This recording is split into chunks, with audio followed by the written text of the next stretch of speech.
Napoleon's genius on land is undisputed.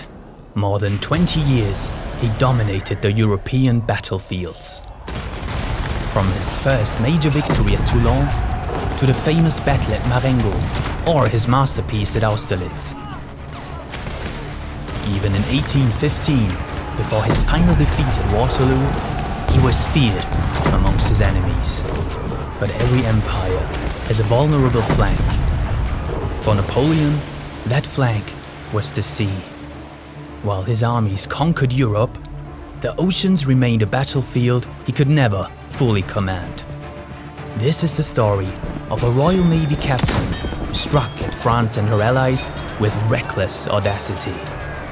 Thunderous cannons, shattered ships, deadly muskets, murderous hand-to-hand combat. Even as a die-hard fan of Napoleon, you will learn to respect this man, Lord Thomas Cochrane.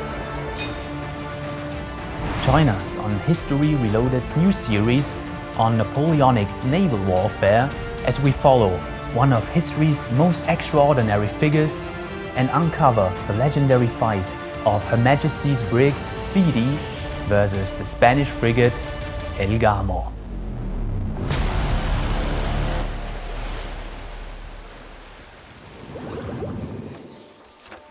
The year is 1800. Europe is in the grip of the war of the Second Coalition against revolutionary France. On land, Napoleon Bonaparte is rapidly building his legend. At sea, however, the balance of power is different. The Royal Navy is the dominant maritime force, their sea power contested primarily by France and Spain.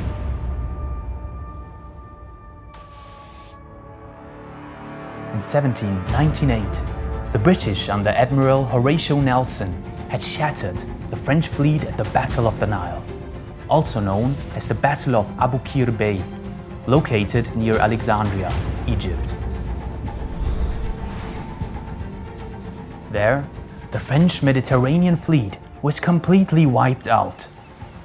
Their 118-gun flagship, the L'Orient, erupted in a catastrophic explosion that lit up the entire bay, killing all 1,000 crewmen instantly.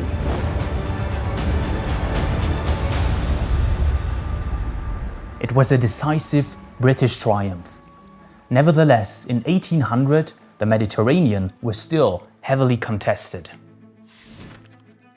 The British held major positions at Gibraltar and Minorca, and they exercised a stronger operational control at sea. Their main objective was to contain the enemy operations, disrupting trade and blocking vital ports. But the French and Spanish still had a considerable naval presence. After Abu Qir, the French and Spanish couldn't challenge the Royal Navy in one grand fleet action, but they could still challenge them in fragments. The great ships of the line, sailing fortresses with massive broadsides, mattered on the strategic level. They enforced blockades, threatened ports, and decided major fleet actions. But here in the Mediterranean was a war of movement. Small, fast and mobile vessels, among them galleys, frigates or brigs like Cochrane's Speedy, prowled coasts and trade routes in a kind of maritime guerrilla war. This was not the slow and static warfare of the great ships of the line. This was a faster, more improvised struggle aimed at disrupting and bringing chaos to the enemy.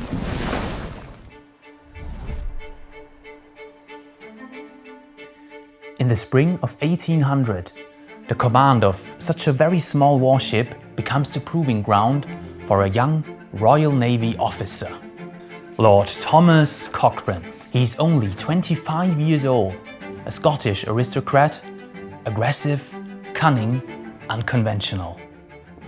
Thank you, sir. He is appointed commander of the brig HMS Speedy, a vessel so small and unimpressive that few would have expected greatness from her. And yet, in Cochrane's hands, she would become a predator.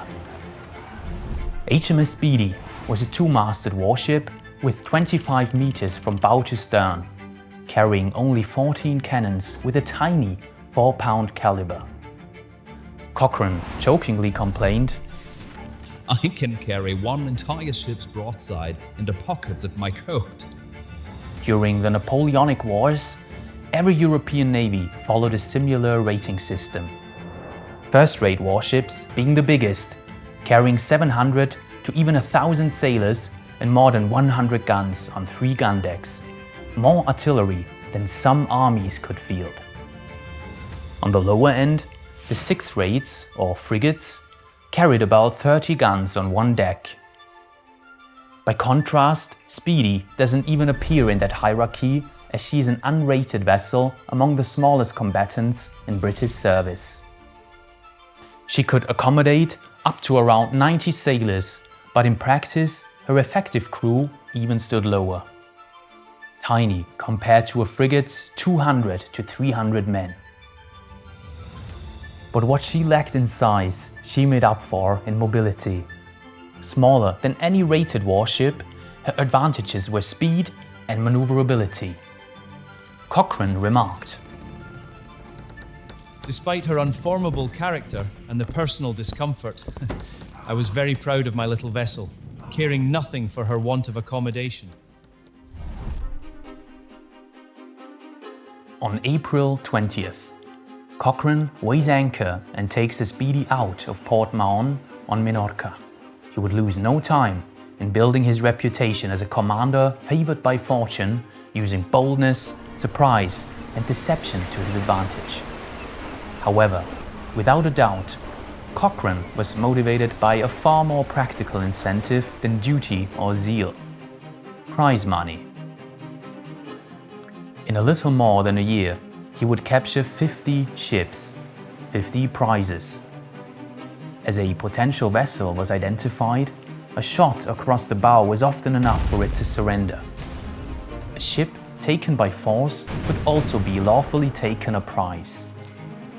In any case, the captured ship and its cargo would then be sailed to the nearest friendly harbor and sold to a prize court.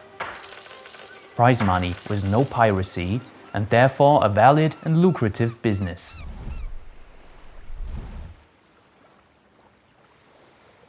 Three weeks after Cochrane leaves Mahon, the Speedy is escorting a convoy of merchant ships leaving the port of Cagliari en route northward to Livorno.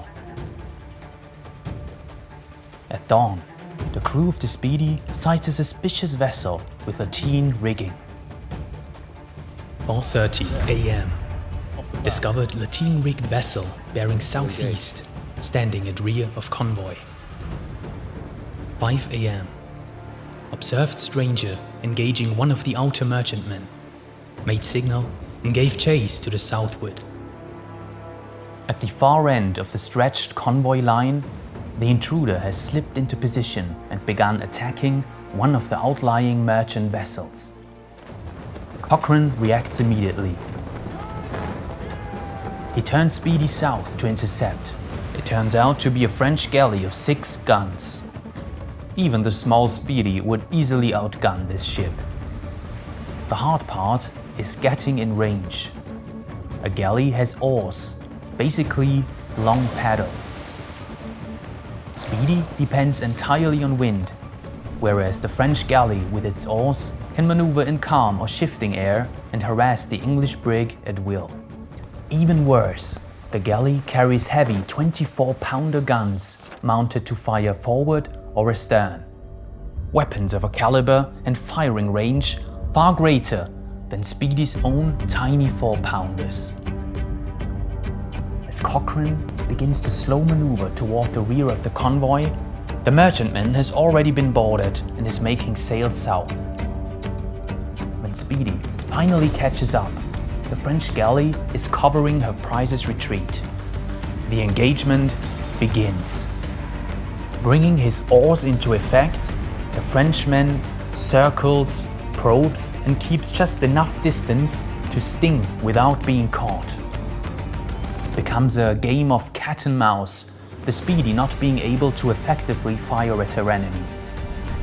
The huge 24-pound cannons of the French galley land several hits, tearing large holes into the English ship. But Cochrane knows his Speedy. He brings the brig to its absolute limits, knowing that he only needs one close volley. At last, Speedy comes close enough and into effective firing position. Cochrane gives the order. On the uproll! Fire! A well-aimed broadside brings devastation to the French deck. They strike their colors instantly. It is a small action in the grand scale of the war, but for Cochrane it is only the beginning. His first prize, and far from the last. On May 21st, 1800, the Speedy and her convoy arrive safely at Livorno and make for Genoa. After his first success, Cochrane receives orders to set sail for the western Mediterranean, harassing French and Spanish interests wherever opportunity presents itself.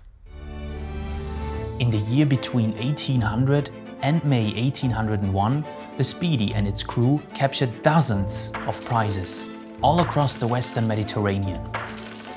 Cochrane will perfect his tactics, repeatedly using false flag attacks.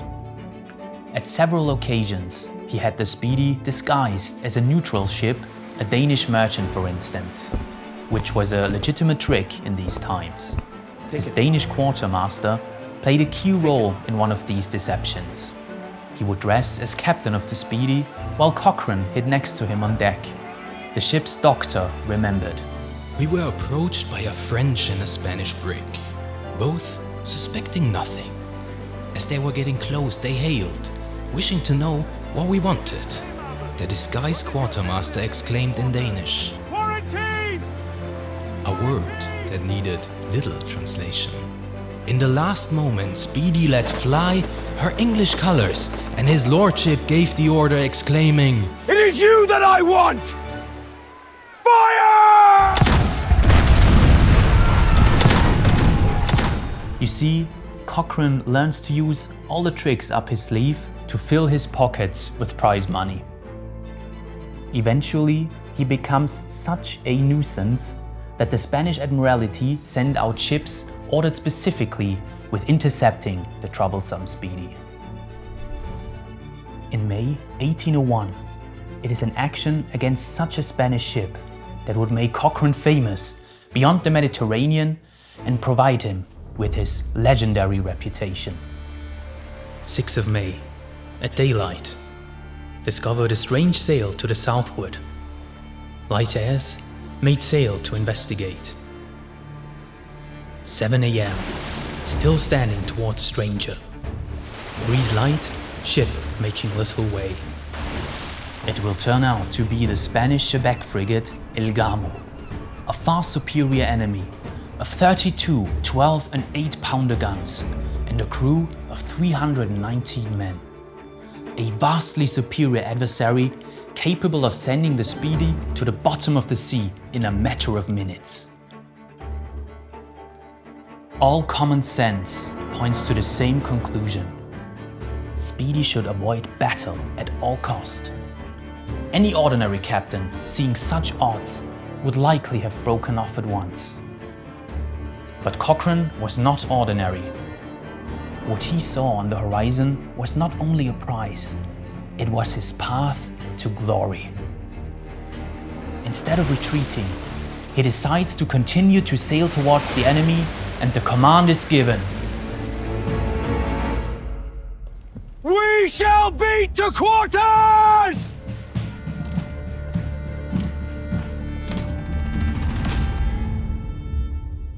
As always, thanks for watching. Please tell us in the comments how you liked the dive into naval warfare. In part 2, we will uncover the full battle of the Speedy versus the Gamo and what it meant for our protagonist, Lord Cochrane. Until then, and see you next time on History Reloaded.